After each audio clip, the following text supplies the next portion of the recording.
Manchester United's 3-2 victory against Ipswich Town was a match filled with excitement, but one big talking point from the game was Andre Onana's performance. The goalkeeper, who was brought in to be a strong presence between the posts, made another mistake that led to a goal. This has left many fans and football experts questioning whether United should consider selling him.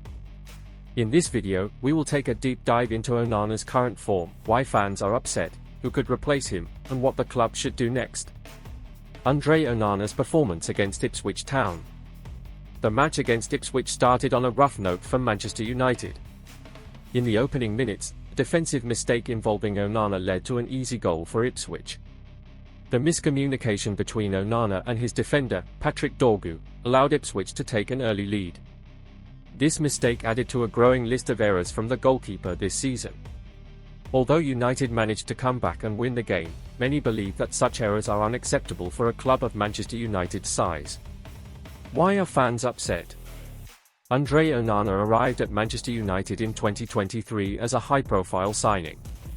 He was expected to replace David de Gea and bring confidence to United's defence. However, his time at Old Trafford has been filled with inconsistent performances. 1. Too many mistakes.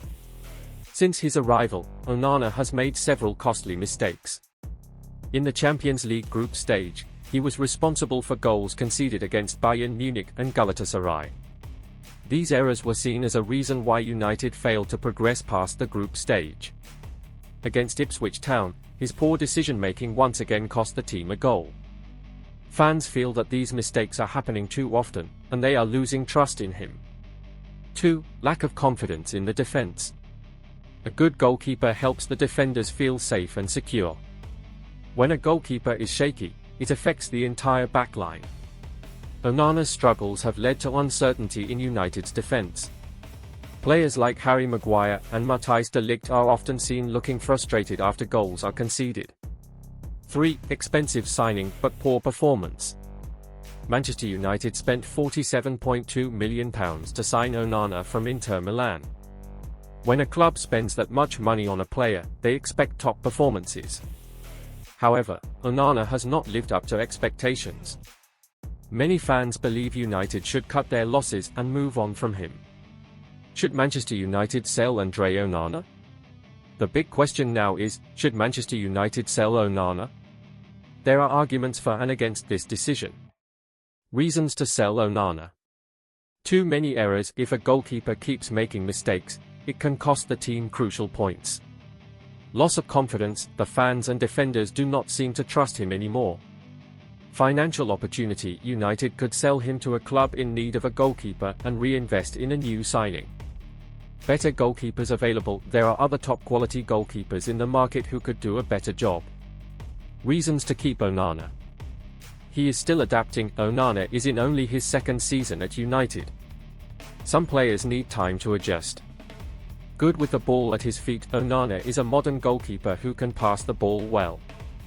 This is something manager Ruben Amorim might like. Replacing a goalkeeper is risky. Finding a new goalkeeper is not easy. United could end up with someone even worse. Who could replace Onana? If Manchester United decides to sell Onana, who should they replace him with? There are a few names being discussed as potential replacements. 1. Mike Maignan, AC Milan. One of the best goalkeepers in Europe. Great shot stopper and good with his feet. Would be expensive, but could be worth it. 2. Juan Musso, Atalanta.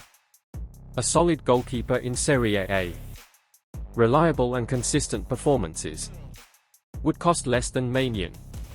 3. Sen Lammens, Royal Antwerp. A young and talented goalkeeper.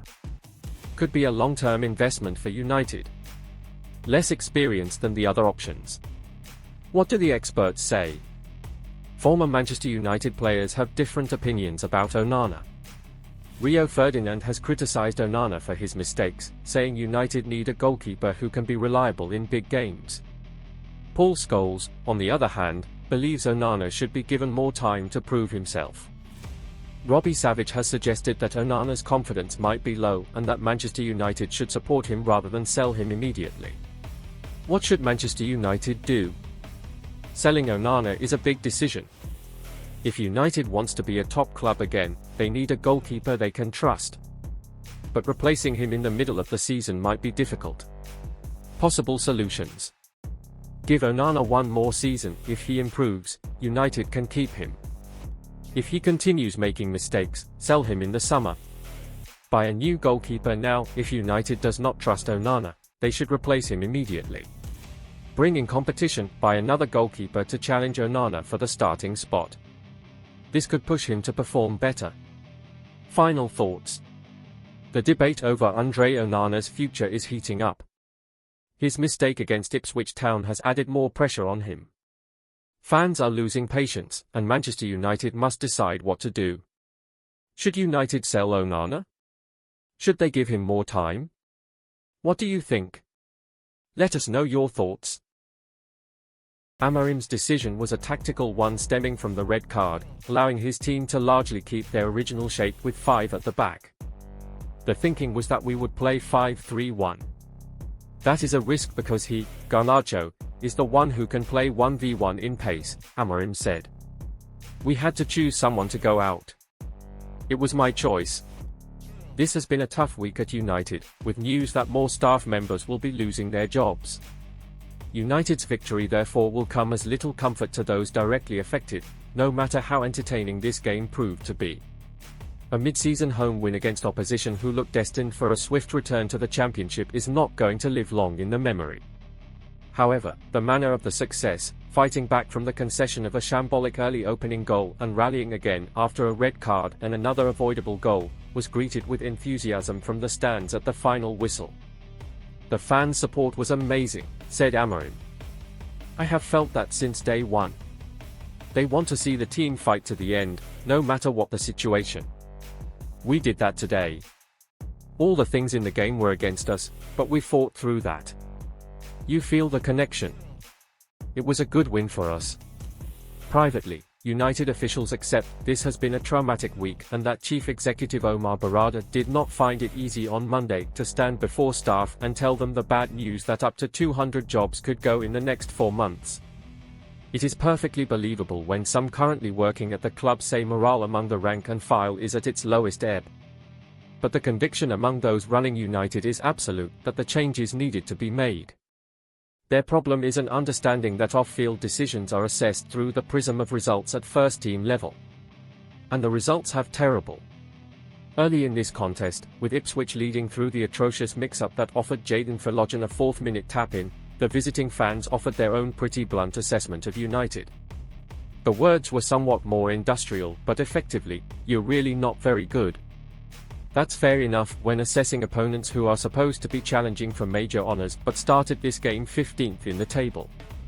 Yet those responsible for making key decisions are adamant faith in Amorim remains high. They feel what is currently being endured amounts to teething problems with a coach trying to implement a new system.